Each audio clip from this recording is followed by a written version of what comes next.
and welcome back to my channel. My name is Emily and I hope you all are doing awesome. So today I've got another video in my Pride Month series discussing various LGBTQIA+ identities. So far we focused mostly on sexual orientations, but the next set of videos we'll be discussing gender and gender identities.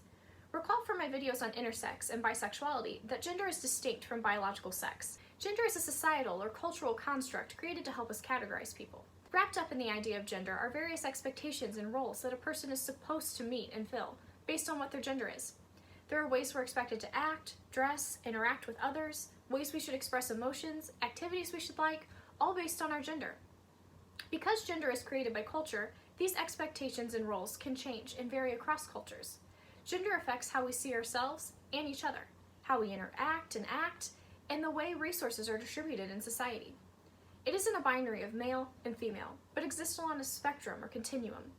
Gender isn't a static concept and can change over time as society changes. Think about the differences in gender roles today versus in the 1950s, for example, or the 1800s. A person's sense of what their gender is, male, female, a blend of both, neither, is called their gender identity. Gender expression is the external ways a person denotes, signals, or expresses their gender. It includes things like behavior, haircut, clothing, and voice, and it may or may not match socially acceptable or culturally defined behaviors and characteristics typically associated with masculinity or femininity. So to recap, gender is a set of socially constructed roles and expectations. A person's sense of what their gender is called their gender identity, and the way they express their gender through their appearance and behavior is called gender expression. Remember that sex is a category based on physiological and biological characteristics, such as genitalia and reproductive anatomy, hormones, and chromosomes. People use biological characteristics to define sex, while gender is culturally defined. Gender is distinct from sex, and a person's gender identity may or may not match the sex they're assigned at birth. Cisgender is a label that describes people whose gender identity matches the sex they're assigned at birth. When a person's gender does not match their assigned sex, they're called transgender, or trans for short. Transgender is the T in LGBTQIA, and it will be the focus of our video today. Transgender is a broad term used to refer to anyone whose gender identity or internal knowledge of their gender does not match their assigned sex. A transgender woman lives her life as a woman, but was thought to be male when she was born. A transgender man lives his life as a man, but was thought to be a woman when he was born. Some transgender people may choose not to identify as a binary gender and may identify as non-binary or genderqueer, identities we'll talk more about later this month. Some people know their whole lives that they're transgender. Some children know that something is wrong, and they may feel more like a girl than a boy, or like a boy than a girl from a very young age. Other people need more time to sort out their gender identity. Some people may try to repress their gender identity out of fear or shame, especially if people in their life are unsupportive. This can have a negative effect on the mental health and well-being of the individual. Being transgender itself is not a phase, and it's not a medical or psychological disorder, and counseling to try to make someone accept their assigned sex as their gender identity is both harmful and ineffective. Some transgender people experience great psychological or emotional distress due to the disconnect between their sex and their gender. The mismatch between the gender they're assigned at birth and that everyone treats them as, and the gender they know they are, can be distressing and cause anxiety and stress. This anxiety and stress is known as gender dysphoria. Not all transgender people experience gender dysphoria, but for people who do, it can negatively impact their health and everyday lives.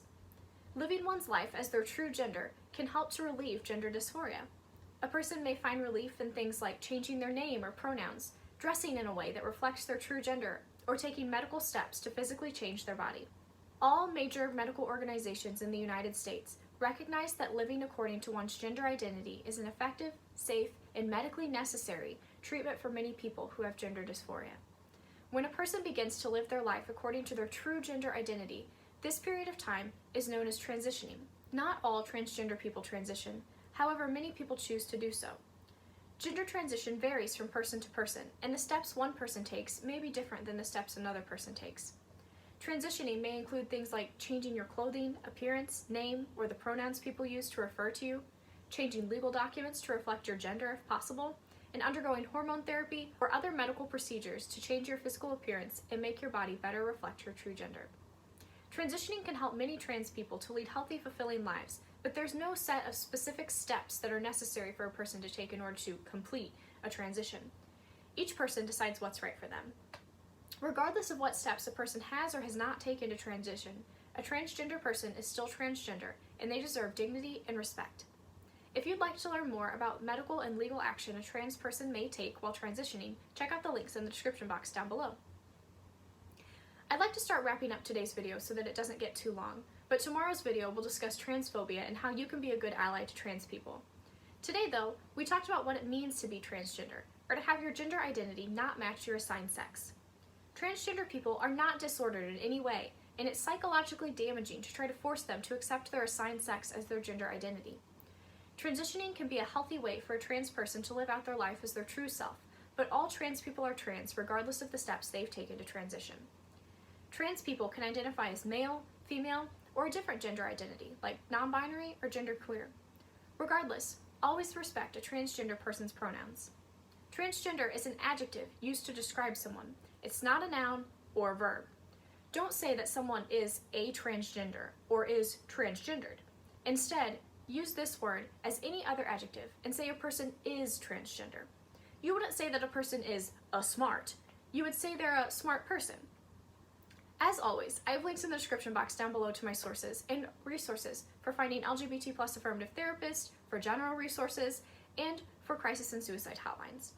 If you're considering suicide, please do call a crisis hotline or call 911. You are worth it, and suicide is never the answer. I want to end today's video with a thought exercise from the National Center for Transgender Equality. It can be difficult for people who aren't transgender to imagine what being transgender feels like. So take a moment to imagine what it would feel like if everyone told you that the gender that you've always known yourself to be was wrong. What would you feel like if you woke up one day with a body that's associated with a different gender? What would you do if everyone else in your life, your doctors, your friends, your family, believed you're a man and expected you to act like a man when you're actually a woman? Or they believed you're a woman, even though you've always known you're a man? Just thinking about this a little bit and reflecting on it can give you the tiniest glimpse into what it might be like to live life with a gender identity that doesn't match your assigned sex. Take time to reflect and empathize, and I'll see you back here tomorrow to continue our discussion of the T in LGBTQIA+. Thank you so much for watching. I hope y'all have a great rest of your day. Bye-bye!